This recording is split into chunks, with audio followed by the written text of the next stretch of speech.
Hello पढ़ाई करने वाले मित्रों। Learning platform visual art and GK tutorial पे आपका स्वागत है। दोस्तों, आज का वीडियो है TGT PGT visual art test series का पार्ट 22 और इसमें बहुत ही महत्वपूर्ण प्रश्न हैं जो कई कला परीक्षा में पूछे जा चुके हैं और इसको मैं डिस्क्राइब करके बताऊंगी, जिससे एक प्रश्न में से कई सारे प्रश्न आपके सॉल्व हो जाएंगे। अगर आपको ये वीडियो पसंद आता है तो इसे लाइक कीजिए, अपने स्टडी ग्रुप में शेयर कीजिए और अगर आप मेरे चैनल पर पहली बार आए हैं तो उसे सब्सक्राइब करके बेल आइकन जरूर प्रेस कर दें, जिससे जो भी वीडियो मैं अपलोड करूं उसका नोटिफिकेशन आपको मिलता रहे। आइए देखते हैं इस सीरीज के क्वेश्चंस। और इसमें 30 प्रश्न हैं और आप साथ में पेन पेपर लेकर बैठें और अपने आंसर लिखते जाएं। फिर आप बताइएगा कि 30 प्रश्नों में से आपके कितने प्रश्न सही हो रहे हैं। उससे आपको एक अपने प्रिपरेशन का अंदाजा भी हो जाएगा। दोस्तों, प्रश्न शुरू करने से पहले आपको बता दूं, कभी जैसे कहीं क्वेश्चन में कोई गलती हो जाती है तो आप मेरा जो उस वीडियो का डिस्क्रिप्शन बॉक्स होता है, सॉरी कमेंट बॉक्स, आप उस कमेंट बॉक्स को जरूर चेक कर लिया करें। जैसे कभी गलती होती है तो पिन कर देती हूँ मैं आंसर उसका सही। कभी हो जाता है बोलने में कहीं हमारा ध्यान चला जाता है तो आप कमेंट बॉक्स ज़रूर देख लिया करें। और दूसरी बात, कल मेरे से पूछा गया था कि बोधि मैत्रेय की जो चित्र है वो कहाँ पर है अजंता की गुफा में। तो देखिए, कहीं पर भी किताब में ये मेंशन नहीं है कि बोधि मैत्रेय, बोधि वाला जो मैत्रेय वाला जो नाम दिया गया है उनको दिया गया है जहाँ पर महात्मा बुद्ध के सिर पर मुकुट या साफा है। अगर आप इंग्लिश में उसको देखेंगे तो उसका यही निकल के आता है। उस प्रतिमा को मैत्रेय नाम दिया गया था जिनकी प्रतिमा पर या फोटो में साफा या मुकुट धारण किए हुए हैं। अगर इस तरह से कहीं क्वेश्चन आ गया है किसी एग्जाम में कि अजंता की किस गुफा में है, तो देखिए पद्म पाणी जो फोटो है, उनका चित्र है, उसमें वो मुकुट धारण किए हुए हैं। तो हो सकता है किसी ने अगर ये ऐसा क्वेश्चन बनाया हो तो मैत्रेय पूछा गया हो, तो पद्म पाणी जो है चित्र उसमें वो मुकुट धारण किए हुए हैं, तो उस तरह से भी ये मैत्रेय वाला बन जाता है। और बाकी उस जब ये पूछा गया होगा जिस क्वेश्चन पेपर में, तो उसके आंसर की भी चेक करना पड़ेगा कि ये कहाँ पर पूछा गया है, फिर इसका आंसर सही क्या माना गया है।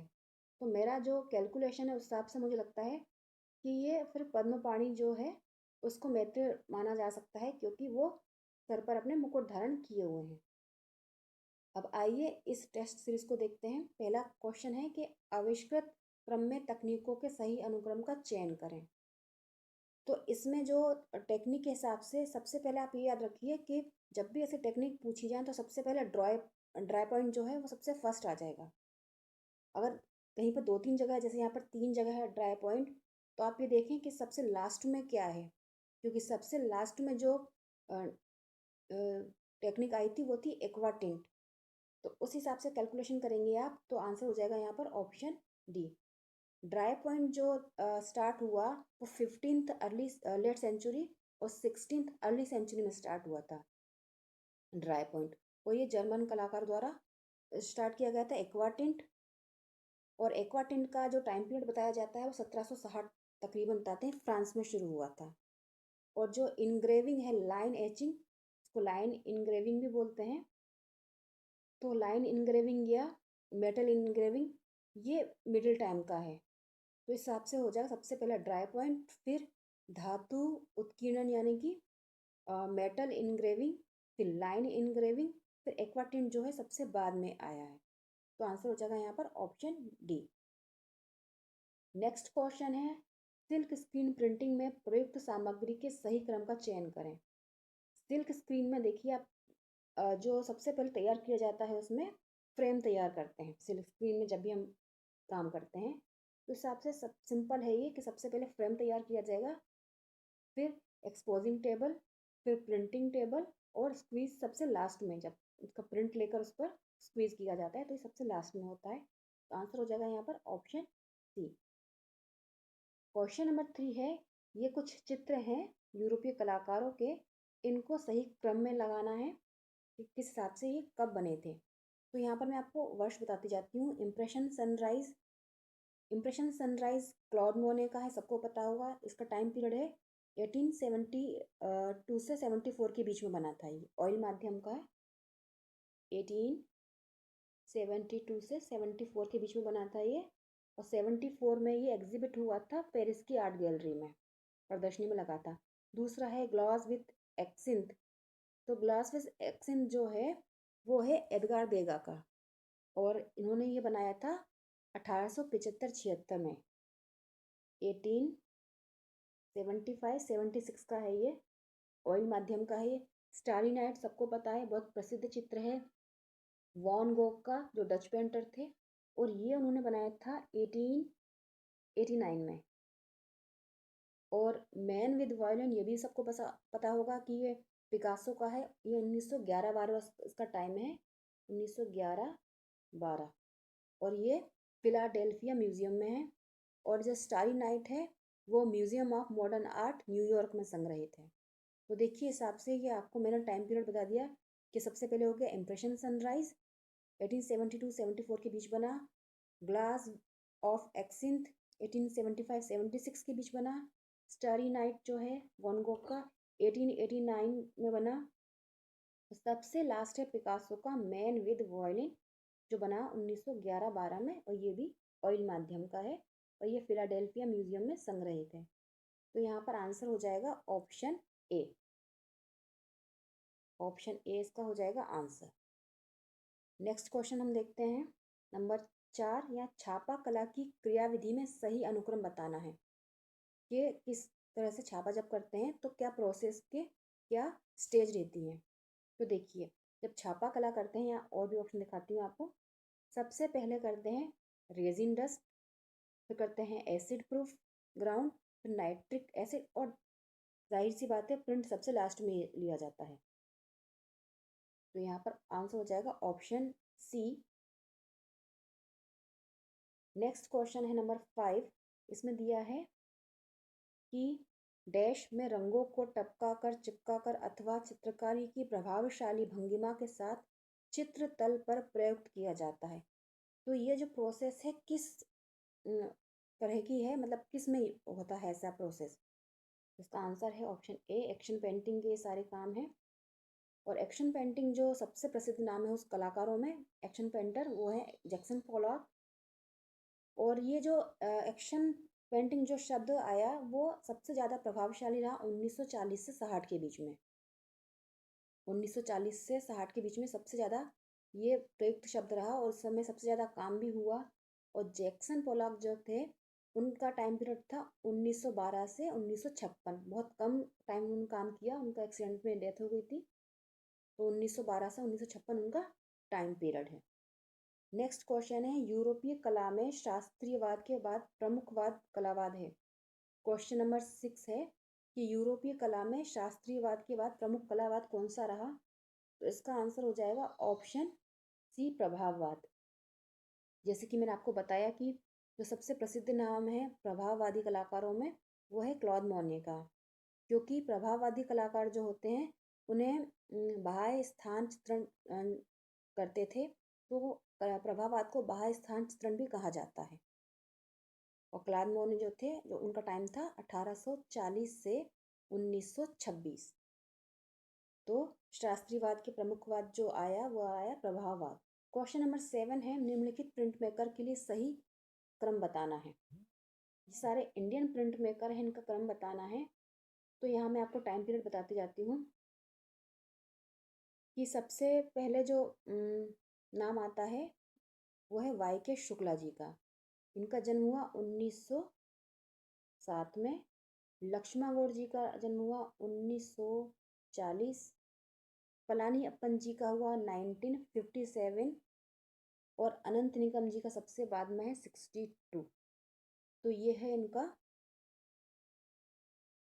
टाइम पीरियड, मतलब इनका बर्थ ईयर जिससे इनका क्रम होता है। वाई के शुक्ला जी सबसे सीनियर हैं 1907, लक्ष्मण गौड़ जी का 1940, पलानी अप्पन जी का है 1957, और अनंत निगम जी का है 1962। तो आंसर हो जाएगा यहाँ पर ऑप्शन बी। क्वेश्चन नंबर 8 है वास्तुकला शब्द किस भाषा का है। तो वास्तुकला जो शब्द है वो है लैटिन भाषा का। आंसर है यहाँ पर ऑप्शन बी, लैटिन भाषा का शब्द है वास्तुकला। क्वेश्चन नंबर 9 है, निम्नलिखित मूर्तिकार जो काष्ठ में काम करते हैं उनका क्रम बताना है। मतलब जो लकड़ी उनका जिनका माध्यम है, प्रमुख माध्यम, उनका क्रम बताना है। तो देखिए यहाँ पर सबसे पहले मैं आपको बताती जाती हूँ उनका बर्थ ईयर, जैसे क्रम में लगेंगे। इसमें शंखो चौधरी जी जो है उनका है 1916, सबसे ऊपर ए में 1916 दिया हुआ है। शंखो चौधरी जी का नाम दिया हुआ है तो उनका है 1916। महेंद्र पांड्या जी, इनका है 1926।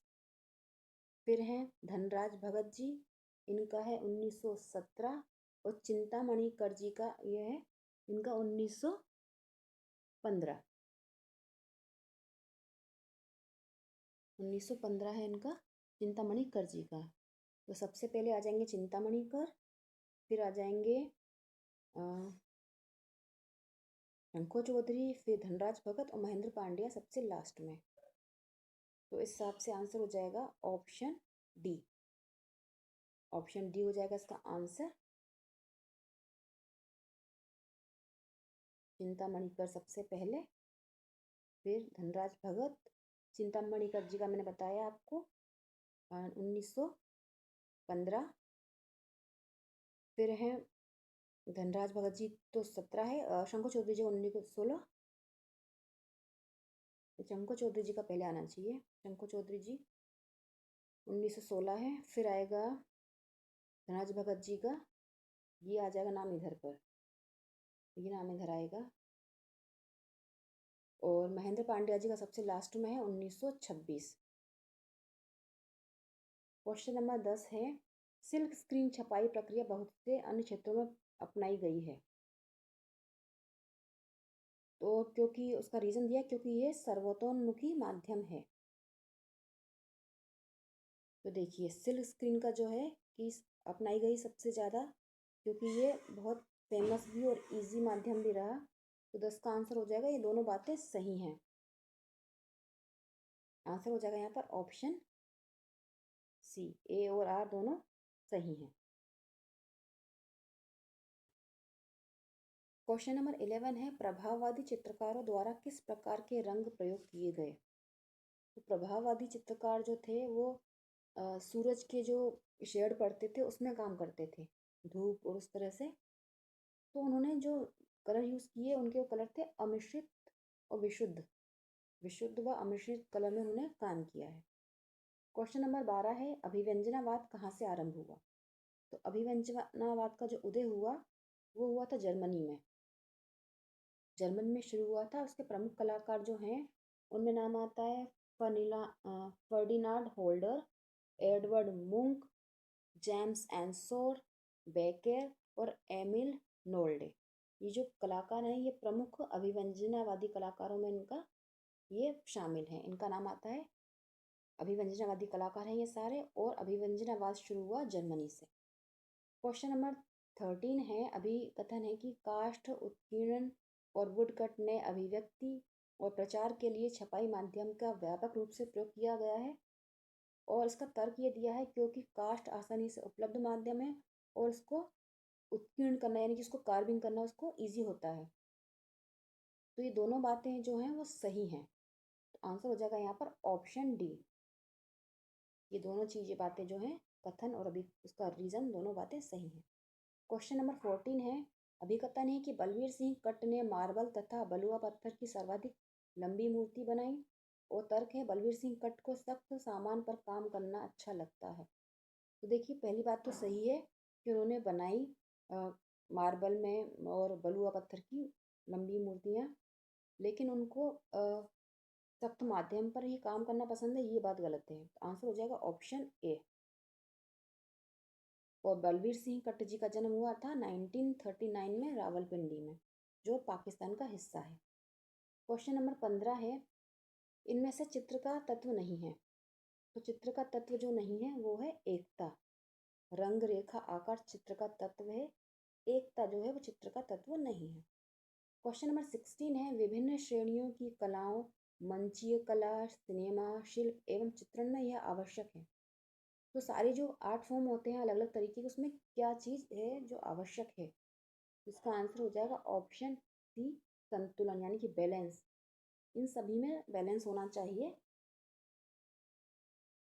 क्योंकि अगर बैलेंस नहीं होगा तो कोई भी चीज़ जो होगी, चाहे वो सिनेमा हो, कोई शिल्प हो, कोई चित्र हो या कोई भी कला हो थिएटर की भी, वो सभी सही फॉर्म में प्रेजेंट नहीं हो पाएंगे। तो सब में बैलेंस यानी कि संतुलन होना जरूरी है। क्वेश्चन नंबर 17 है, पारंपरिक एवं आधुनिक कलाओं के अंतर्गत एक परिवर्तन इस दृष्टि से आया है। तो जो आधुनिक और पारंपरिक कलाएं हैं उनमें जो परिवर्तन आया है समय के साथ, वो माध्यम का आया है। आंसर हो जाएगा ऑप्शन सी, माध्यम में परिवर्तन आया है। अलग अलग फॉर्म जो कलाएं की जा रही हैं, चाहे वो पारंपरिक हो या आधुनिक हो, उनके माध्यम बदलते जा रहे हैं। क्वेश्चन नंबर 18 है, अभिकथन है कि कंपनी चित्रकारी यूरोपियन तथा भारतीय चित्रात्मक विशेषताओं का संश्लेषण है। तो ये बात तो सही है, और इसका तर्क जो दिया है कि कंपनी चित्रकारी यूरोपियन संरक्षकों के लिए भारतीय चित्रकारों की चित्रकारी का नतीजा थी। तो ये बात भी सही है, दोनों बातें सही हैं। तो आंसर हो जाएगा यहाँ पर ऑप्शन सी, ए और आर दोनों सही हैं। क्वेश्चन नंबर 19 है, शैलीगत साम्यता इस समूह में पाई गई है। मतलब कौन सी जो चित्रकारी है अलग अलग फॉर्म में, अलग अलग टाइम पीरियड की, जिनमें शैलीगत साम्यता है। तो इसका आंसर हो जाएगा ऑप्शन ए, अजंता, बाघ और सिगरिया के जो चित्र हैं उनमें जो उनकी जो टेक्निक है, उनकी जो शैली है, उनमें साम्यता है। क्वेश्चन नंबर 20 है, कार्ले गुफाएं स्थित हैं। तो कार्ले गुफाएं जो हैं वो स्थित हैं मुंबई पुणे राजमार्ग पर। आंसर हो जाएगा यहाँ पर ऑप्शन बी, मुंबई पुणे राजमार्ग पर कार्ले गुफाएं स्थित हैं। क्वेश्चन नंबर 21 है, हेनरिक जिमर का संबंध किस देश से था। तो हेनरिक जिमर जो थे उनका संबंध था जर्मनी से। आंसर हो जाएगा यहाँ पर ऑप्शन ए, जर्मनी। और ये जर्मन लिंग्विस्ट थे। 1890 से 1943 इनका टाइम पीरियड था। ये जर्मन लिंग्विस्ट थे, 1890 से 1943 इनका टाइम पीरियड था। क्वेश्चन नंबर 22 है, सुरेश शर्मा का जन्म कहाँ हुआ था। तो सुरेश शर्मा जी हैं वो राजस्थान के कलाकार थे। आंसर हो जाएगा यहाँ पर ऑप्शन ए, और राजस्थान के कोटा में इनका जन्म हुआ था 1937 में। याद रखिए, सुरेश शर्मा जी राजस्थान के कलाकार हैं, कोटा में इनका जन्म हुआ 1937 में, और राजस्थान विश्वविद्यालय से इन्होंने स्नातक यानी ग्रेजुएशन किया, और शांति निकेतन से इन्होंने 1962 में डिप्लोमा किया था। नेक्स्ट क्वेश्चन देखते हैं नंबर 23, आधुनिक चित्रकला का इतिहास और कला कोश के लेखक कौन हैं। तो आधुनिक चित्रकला का इतिहास और कला कोश दोनों ही किताबें लिखी हैं वी साखलकर जी ने, जिनका पूरा नाम था रत्नाकर विनायक साखलकर जी। इन्होंने दोनों किताबें लिखी हैं। इसके साथ ही यूरोपीय चित्रकला का इतिहास इन्होंने लिखी है, और इनका जन्म हुआ था 1918 रत्नागिरी महाराष्ट्र में। क्वेश्चन है नंबर 24, हिमालयन आर्ट के लेखक कौन हैं। तो हिमालयन आर्ट जो पुस्तक है इसे लिखा है जेसी फ्रेंच जी ने। आंसर हो जाएगा यहाँ पर ऑप्शन बी, ये कई बार पूछी गई है किताब। क्वेश्चन नंबर 25 है, विश्व के 18 देशों के पक्षी कलाकारों में किसे शामिल किया गया है। तो विश्व के 18 देशों के पक्षी कलाकारों में जो नाम शामिल किया गया भारत के कलाकार का, वो था देवकीनंदन शर्मा जी का। देवकीनंदन शर्मा जी का नाम शामिल हुआ विश्व के 18 देशों के पक्षी कलाकारों में, और इनका जन्म हुआ था 1919 अलवर में। अलवर राजस्थान में 1919 में इनका जन्म हुआ था, और 1953 में इन्होंने वनस्थली विद्यापीठ में भित्ति चित्रण की कार्यशाला, ग्रीष्म कार्यशाला प्रारंभ की। नेक्स्ट क्वेश्चन है, अभिकथन है कि तुगलक स्थापत्य कला में दीवारें अनगढ़े पत्थरों की बनाई गई थी, उन पर प्लास्टर लगाया गया था, पर वे तिरछी होती थी। और तर्क है क्योंकि अनगढ़े पत्थर तथा गारे यानी कि मोर्टर से बनी तिरछी दीवारें रक्षार्थ ज़्यादा स्थिरता तथा मजबूती देती हैं। ये दोनों बातें जो हैं वो सही हैं कि तुगलक में जो दीवारें बनी वो तिरछी होती थी और वो ज़्यादा मजबूती देती थी। तो 26 का आंसर हो जाएगा, दोनों सही हैं, ऑप्शन सी। नेक्स्ट क्वेश्चन है 27 नंबर का, निम्नलिखित सौंदर्य शास्त्रियों में से कौन एक कलाकार के रूप में भी जाने जाते हैं। मतलब सौंदर्य शास्त्री हैं और कलाकार भी हैं। तो इसमें आंसर हो जाएगा ऑप्शन बी, रस्किन जो है वो सौंदर्य शास्त्री होने के साथ साथ कलाकार भी थे, और ये ब्रिटिश थे, और रोमांसवाद इनका टाइम पीरियड था, और 1819 में इनका जन्म हुआ था ब्रिटेन में। नेक्स्ट क्वेश्चन है 28। चीनी कला तत्व किसके द्वारा प्रतिपादित किए गए? तो चीनी कला तत्व जो प्रतिपादित किए गए वो उन कलाकार का नाम है शी हो। आंसर है यहाँ पर ऑप्शन सी, शी हो जो थे चीनी कला तत्व उनके द्वारा प्रतिपादित किए गए थे। क्वेश्चन नंबर 29 है बीजापुर गोलकुंडा चित्रशैली किसके एक अंग के रूप में जाने जाते हैं? तो बीजापुर और गोलकुंडा जो चित्रशैली है वो दक्षिण भारत की हैं, दक्षिणी शैली इनको के अंतर्गत ये दोनों शामिल है। बीजापुर, गोलकुंडा, अहमदाबाद ओ सॉरी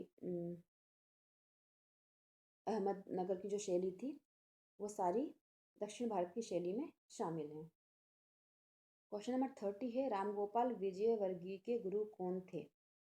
तो रामगोपाल विजयवर्गीय के जो कला गुरु रहे वो थे शैलेंद्र नाथ डे जी, क्योंकि इन्होंने राजस्थान स्कूल ऑफ आर्ट से पढ़ाई की थी और उस समय वहाँ पर प्रिंसिपल भी थे शैलेंद्र नाथ डे जी।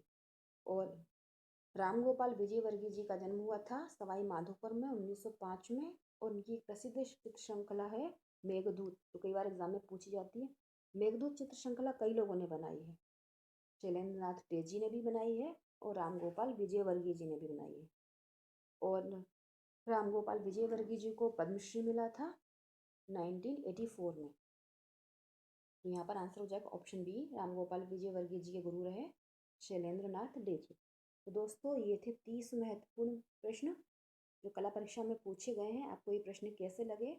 अगर पसंद आए हैं और वीडियो पसंद आया है तो ज़रूर लाइक कीजिए और कमेंट करके बताइए।